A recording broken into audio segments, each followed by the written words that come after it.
ಎಲ್ರಿಗೂ ನಮಸ್ಕಾರ.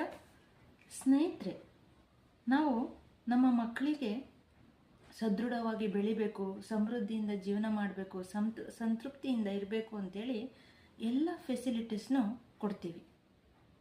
ನಮ್ಮ ಥರ ಆಗಬಾರ್ದು, ನಮ್ಮ ಥರ ಕಷ್ಟಪಡಬಾರ್ದು, ಚೆನ್ನಾಗಿರಲಿ ನನ್ನ ಮಗ ಅಂತೇಳಿ ಎಲ್ಲ ಫೆಸಿಲಿಟೀಸ್ನೂ ಕೊಡ್ತಾ ಬರ್ತೀವಿ. ಆದರೆ ಕ್ರಮೇಣ ಮಗು ಬೆಳೀತಾ ಬೆಳೀತಾ ಬೆಳೀತಾ ಅವನ ಬಗ್ಗೆ ಒಂದೊಂದಾಗಿ ಕಂಪ್ಲೇಂಟ್ಸ್ನ ಹೇಳ್ತಾ ಬರ್ತೀವಿ. ನನ್ನ ಮಗ ಹಾಗೆ, ನನ್ನ ಮಗಳು ಹೀಗೆ ಅಂತ ದಿನ ಒಂದೊಂದು ಕಂಪ್ಲೇಂಟ್ಸ್ ಇದ್ದೇ ಇರ್ತವೆ. ಏನಾದರೂ ಹೇಳ್ತೀವಿ ಅವ್ರ ಬಗ್ಗೆ. ಇದ್ರ ಬಗ್ಗೆ ಯೋಚನೆ ಮಾಡಿದ್ದೀರಾ ಯಾಕೆ ಹೀಗೆ ಅಂತ? ಸ್ನೇಹಿತರೆ, ಫೆಸಿಲಿಟೀಸ್ ಜೊತೆಗೆ ರೆಸ್ಪಾನ್ಸಿಬಿಲಿಟಿ ಕೊಡೋದನ್ನು ಮರ್ತುಬಿಟ್ಟಿದ್ದೀವಿ ನಾವು.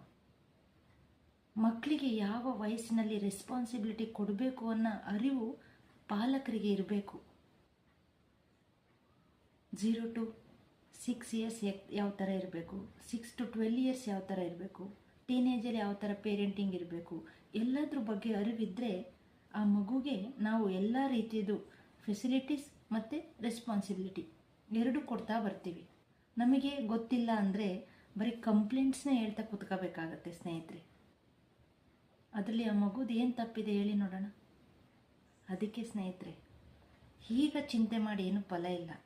ನಾವು ಬಾಲ್ಯದಲ್ಲೇ ಆ ಮಗುಗೆ ಕೊಡಬೇಕಾಗಿರೋದು ಏನು ಕೊಟ್ಟಿಲ್ಲ. ಹಾಗಾಗಿ ಚಿಂತೆ ಮಾಡೋದ್ರಲ್ಲಿ ಅರ್ಥ ಇಲ್ಲ. ಏನೇ ಬಂದರೂ ಅದನ್ನು ಸ್ವೀಕಾರ ಮಾಡ್ಕೊಂಡು ಹೋಗ್ತಾ ಇರಬೇಕು, ಇಲ್ಲ ಬಾಲ್ಯದಲ್ಲೇ ಕೊಟ್ಟಿರಬೇಕು. ಆಯ್ಕೆ ಎಲ್ಲವೂ ನಮ್ಮದೇ. ಕಂದಮ್ಮ ಕಂದಮ್ಮ ಚಿನ್ನಾರಿ ಚೆಲುವಮ್ಮ, ಜೋಲಾಲಿ ಜೋ ಜೋಲಾಲಿ ಜೋ. ಮಮತೆಯ ಜೊತೆಗೆ ಮಾರ್ಗದರ್ಶನವನ್ನು ಕೊಡೋದನ್ನು ಕಲಿಬೇಕು ಸ್ನೇಹಿತರೆ. ಆಗಲೇ ಮಕ್ಕಳು ಸಂತೃಪ್ತಿಯಿಂದ ಸಮೃದ್ಧಿಯಿಂದ ಜೀವಿಸ್ತಾರೆ.